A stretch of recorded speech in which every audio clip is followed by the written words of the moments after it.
Maybe it's because I'm in the particular field that I'm in that I have a strong connection to the idea of constant lifelong learning and an aversion to the idea of experts and expertise. I know I rely as much as you do on the advice of experts, but when you get to know these people, you realize they're just like you and me. They are questioning and wondering, and they only know so much.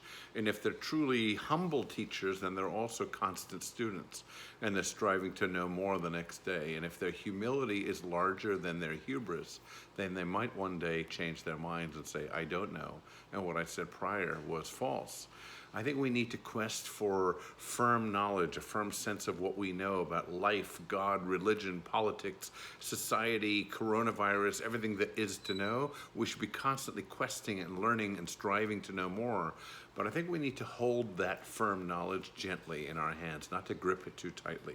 Because what happens is it gets fragile, and when it gets fragile, people tend to back away from us.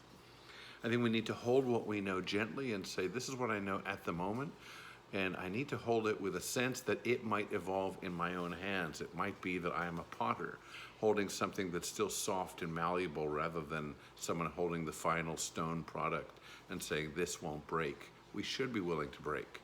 We should be willing to allow something else in.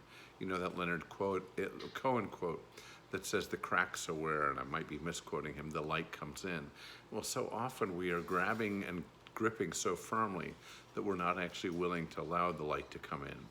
So my hope for you and my hope for me is that we awaken to ourselves as students. Whatever age we are in our lives, we're capable of being students. This is the first day of the schooling of the rest of our lives. And what I want to suggest is that we are wary of the doors we knock on when somebody has the answer, and instead keep moving to people who are having more questions than answers.